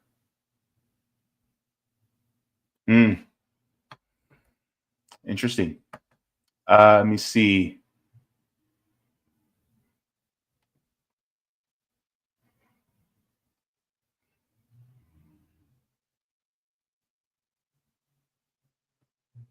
Thank you very much for this, Vicky. Says, JB, you have been consistent voice on this that I've learned about many cases on your channel that I never hear about otherwise. Thank you. I try to bring these up. Sean says the internet has to be tampered with since yesterday. If there's definitely a cover up going on with this New York tragedy. Yeah, absolutely. Anisha says, thank you, JBRBN, for bringing the facts. Thank you very much. Anisha, appreciate it. Luke says, anger is fuel for direct action. Absolutely. Thank you very much for that. Steve Sparrow says we have to look out for one another. Agreed. Absolutely. That's one of the beautiful parts about being a human being.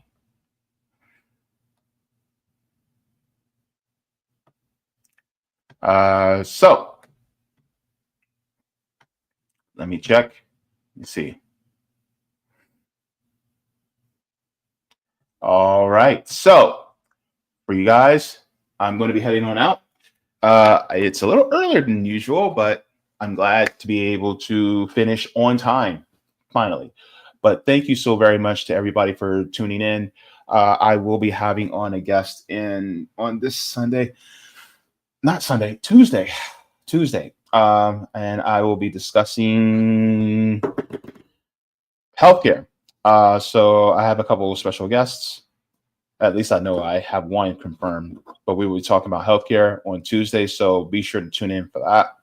And I'm going to try my best to get into getting back to my reading like I used to. I'm going to see if I can start doing just like a regular reading on Friday evenings, because as far as RBN content goes, There's nobody really on Friday evenings. And I'm talking about from my channel. So I'm thinking about just doing my readings on Friday evenings and just make that official. So we'll see. But yeah, I'm gonna look for it. I'm gonna see about doing that because I think that's really important for me to make sure I get back into that as well. And by the way, just to let you guys know, there is a struggle happening, for a lot of what is going on. First of all, what we're trying to do, with this mutual aid that Rome and Nick are going to be participating in Chicago. I want to bring attention to that first because I feel that that's more important. So let's get into that. Let me share the information because yes. Okay. So, of course, you guys know that Rome is going to be doing mutual aid in Chicago with Fred Hampton. So him and Nick are going to be going to Chicago. So this is the family barbecue and fundraiser. That's going to be on July 16th. And they're also going to be in conjunction with Fred Hampton. So if you guys would like to, you guys can actually donate to Tour for the Poor on Cash App. You guys can also donate to Save the Hampton House as well. And so they're going to be doing a 20,000 diaper giveaway, baby clothes, and gift cards. So they're going to be doing that as well. So be sure to tune into that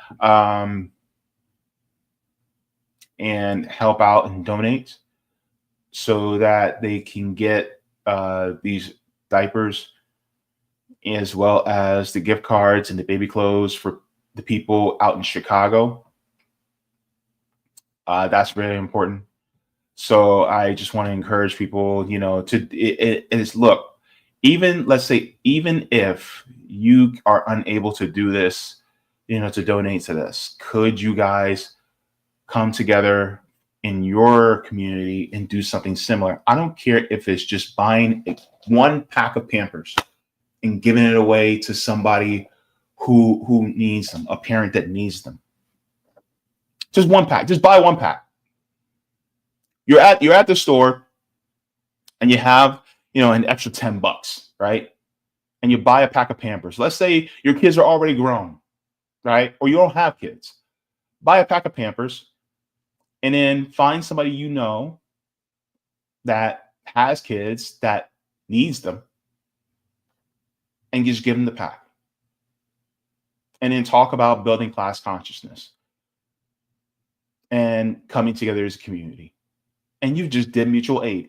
Even if it's just one person you help. Do it with a friend. Just do it with a friend.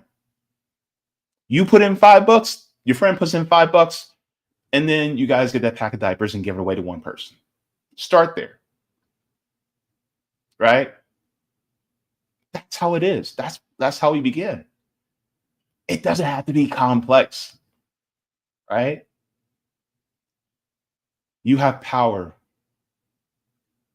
You can do this. You have more power than you realize, baby. Don't ever let anybody tell you you don't. We believe in you. I think it's time for you to believe in you. Also, another thing as well. Okay, Roger, I'll get to that in a second. Also, another thing as well is, of course, I'm going through some things. So if you guys would like to, donate to my post-transplant, fund so that I can, do, the things I need post-transplant with expenses, getting to and from doctor's appointments, paying for the medical bill, medications, things like that, then I also have that there if you guys would like to. And so Yeah, it's been a rough month. Yeah, because Social Security got cut for this month. But if you guys can help in any way or just share, it's very much appreciated. So thank you so very much for that too. So thank you. And so yes, if you guys can see here on Spot Fund, I'm also raising for that. And so there's also a video from when I was post-transplant, which is only 2 months ago. And so we have that as well. So thank you very much to everybody that has donated so far. All right, so we got one more on Rockfin. Let's go there. Let me see. He said, don't read the following out loud. It's a reminder for future show.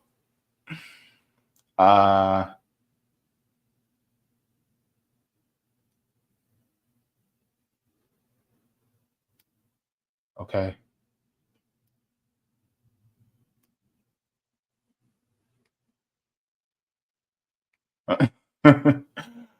Okay. All right. Thank you very much, Roger. Appreciate it. Okay. Okie dokie. And yes, thank you so very much. Vicky says I'm looking and sounding strong. Thank you very much. Yeah, I'm trying to do the best I can. I've been going back to the gym and just doing the damn thing as much as I possibly can. And I would be honest with y'all. Part of that has been influence from Savvy. Savvy has been look at Savvy from like 3-4 years ago compared to now. You will definitely see a difference. Like Sis went from sister to American Next Top Model, and so I'm proud of her.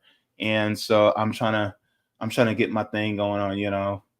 I want to look. It's not just about looks. It's also about I'm doing this so that I can do more for my community. But you can't be part of a revolution if you're dead. And so my goal is to be as healthiest version of myself so that I can help my community. And so that's what I'm doing, right? The cherry on top or the icing is just me looking better, and feeling better about myself. But ultimately, it's really for the people. And I just hope that, I can do more in the near future, especially once I get past this zone of getting myself, on a coasting post-transplant. So yeah. Vicky says Sabby influences me. She got me to stop soda. Okay. I got a couple minutes. Let me tell you something. All right. Here's what you do. So there is a company called Simply Soda. And don't go to SodaStream because SodaStream is an Israeli company. Stay away from them. But Simply Soda, I think, is out of Wisconsin. And so basically it's like a soda maker where you make sparkling water. And what I like to do is I like to take sparkling water and either some lemon or some lime, squeeze the lemon or lime juice into it and just drink that, right? So then the desire for that fizz that hits you right here, right, is fulfilled, right? But at the same time, you're not getting all of the bad calories and the chemicals and the additives from soda, right? So basically, it's just instead of you having to buy like a bottle of seltzer or buy a bottle of club soda, what have you, because seltzer water is just plain regular water that's been carbonated. Club soda is mineral water that has been carbonated. So that's the only difference, right? So what you do is you can buy that, and then you can just get your water, you can have a water filter or filter the water yourself or Pell. Sometimes I even use tap water, right? But you can carbonate the water yourself. Like put the water in the fridge, let the water get cold, then you carbonate it yourself. And then if you want, you can add lemon or lime juice. I can make it as carbonated as I want. I make my stuff very fizzy, to the point where you feel it right here. Anyways, and then you don't have the necessary need for that soda, but you still get the carbonation, but without the calories and the sugar and the chemicals. Because even with the diet soda, like the aspartame and stuff like that they use, I don't mess with that. So that's one thing you can do. Instead of having to buy, like the club soda or the seltzer water all the time, you actually have it yourself. It is cheaper, and then you save money over the long run, right? And then you can always, send in the carbonation cartridges, the tanks, to get them switched out, and it's actually cheaper. And so you can always do that. Shout out to Tim from the RBN Orlando chapter for giving me that idea, but it's a great idea. And so then you're not, and then also it's more environmentally friendly because you're using the same bottles, over and over, right? And so these is like, I have like an extra bottle here. And you can always use these bottles over and over. Like this is the extra bottle right here that I have. And it's like a very hard plastic, right? And so then you can do that. And then it, like, for instance, what Abby Juice says, I do that 100% with cranberry juice. So you can make like the seltzer water. And then if you want to you could add like apple juice, cranberry juice to it. But no, number one is going to dilute it, which means you're not consuming as much sugar if you do want something that's kind of sweet. But at the same time, you're also now going to have like kind of a soda. Or if you wish, you can actually make a syrup homemade. Like make like a strawberry simple syrup, or you can make a peach simple syrup, blueberry simple syrup, all these different things. You can make a syrup. It's very easy. I should do a show on it and just teach you guys how to make a simple syrup on the stove. And then once you blend it, and then once you make that carbonated soda, then you can just make it yourself and just make it with like pure cane sugar. Because it's better to use pure cane sugar than to use any of these additives or high fructose corn syrup, right? But this is some of the things that you can do. And then on top of it, it's not from a company in Israel like SodaStream. Simply Soda is actually, this is by no means a promotion of any company. I'm just highlighting one that's not Zionist, affiliated. And this one comes out of Wisconsin. So, but if you don't, want to do that, just buy, club soda or seltzer water at the store and do it that way. But, that keeps you from having the soda, but you still get that craving, fulfilled. So,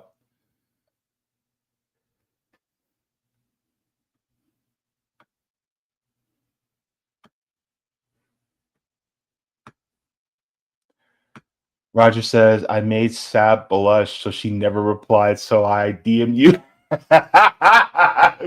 What did you say to Sabby? What'd you say, my homegirl? Oh my gosh. I'm gonna have to hit Sabby up for that one. Okay. See now I'm curious about what Roger just told me. I feel like a little kid right now.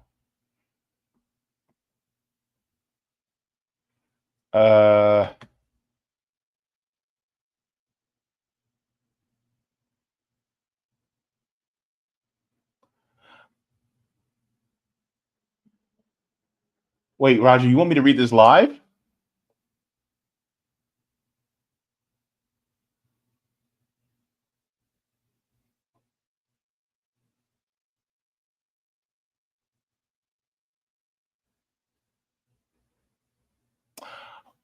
Oh, this is cool. Okay, hang on. I should read this.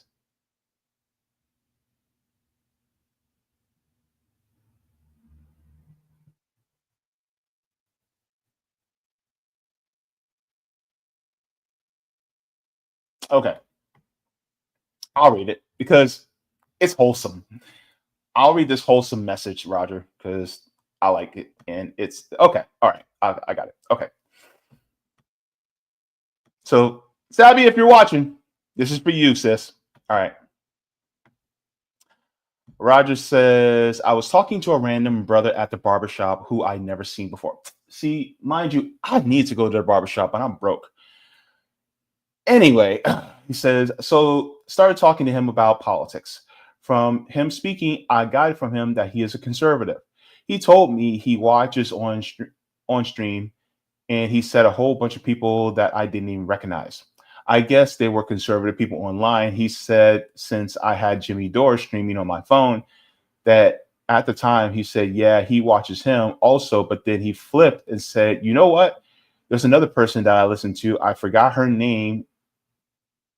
I think it's Sabrina something. And he said, oh, you mean Sabby Sabs? Yeah, that's her. She's really good. She kind of like in the middle, independent. I said, she's not in the middle. She's honest. He said, yeah, and I really like her takes. I agree with almost everything. I don't agree with everything she says, but she's really good on her assessments. Yeah. Okay, so this is cool. So just as an aside to you guys, if you're talking to somebody and you want to introduce like kind of like a door opener to especially like anti-imperialism and anti-capitalism, look, I'm gonna tell you right now, go to Savvy Sabs. Just like go to her channel and just like put it on. Like even if you're like riding, or if say you're at home and you got family members who aren't really into anything like that, just have her playing in the background, right? Just have her playing in the background. Or if you're driving, let's say you're an Uber or Lyft driver, have her playing in the background, right? And then, because she's a great like introduction, right? And then if you have somebody that knows, a little bit about like geopolitics and things like that, or wants to hear about Black issues, put Negro Rome on, or you also have Garland Nixon, right? Or you have Jamal Thomas, right? People like those, right? Put them on. And if you want somebody that just wants to listen to somebody that has a big mouth, then you can put me on. But yeah, so do that. But yeah, so this is one of the beautiful things about the RBN family is that we all have our strengths in different areas. And also I'm proud of my sister because she's over 200,000 subs now. Like I celebrate that. It's good stuff. Ryder in Black says, also Amy, I also pass away if they cut medical care even a little. That just means I have nothing left to lose and can go for chat. Some folks about at the Heritage Foundation. Roger says Mommy Meadows is mesmerized by Seth. See now I need to meet your mother. But I'm afraid. If I meet your mama, I'm afraid that she knows how to cook. And I'm afraid because if I go around her and if I smell what's cooking in that kitchen, I'm not going to be eating healthy no more. And then I'm going to be big as a house. I'm afraid of that. I'm just afraid. This is why I'm just going to meet your mom from afar. I'm going to say, hey, Miss Meadows, and then I'm going to keep it moving because if she can cook, then she's my mama too. It says when I have her on, she stops watching TV. I love it. Oh my goodness. Okay.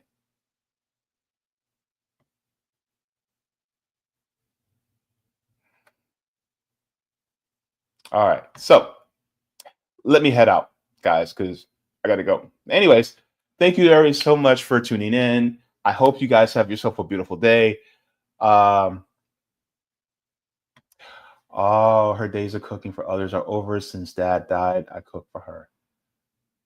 Oh, you're a good son. That's really good. That's really cool. All right. This is why I can't meet you in public then. Because then if I come around you and then I smell your kitchen and then if you cook really good, our friendship's over because I can't risk it. I can't risk the extra pounds, bro. Especially if you get out there on the grill. And please don't tell me you know how to make ribs. No, no, no, no, no, no, no, no, no, no. Or mac and cheese. No, no, no. Roger, I love you, bro, but I'm gonna have to stay in another state. All right, guys. Anyway, I'm gonna take care. You guys take care. I'm gonna go grab me some lunch, and then I gotta make dinner. I'm gonna make dinner. All right, everybody. Look, take care of yourselves. Take care of each other. Water your plants. Water yourselves. Leave the world better than you found it. Smoke if you got them. Drink them if you got them. If you ain't got them, then watch something funny because joy is revolutionary. Or read because reading is fundamental. Keep an eye on your fellow neighbors and try to get to know your neighbors how much ever you can.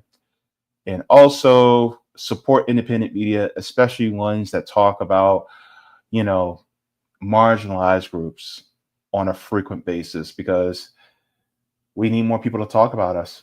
All right. I love you guys for watching. Take care. Mwah, forehead kisses. I'll see you guys in the next one.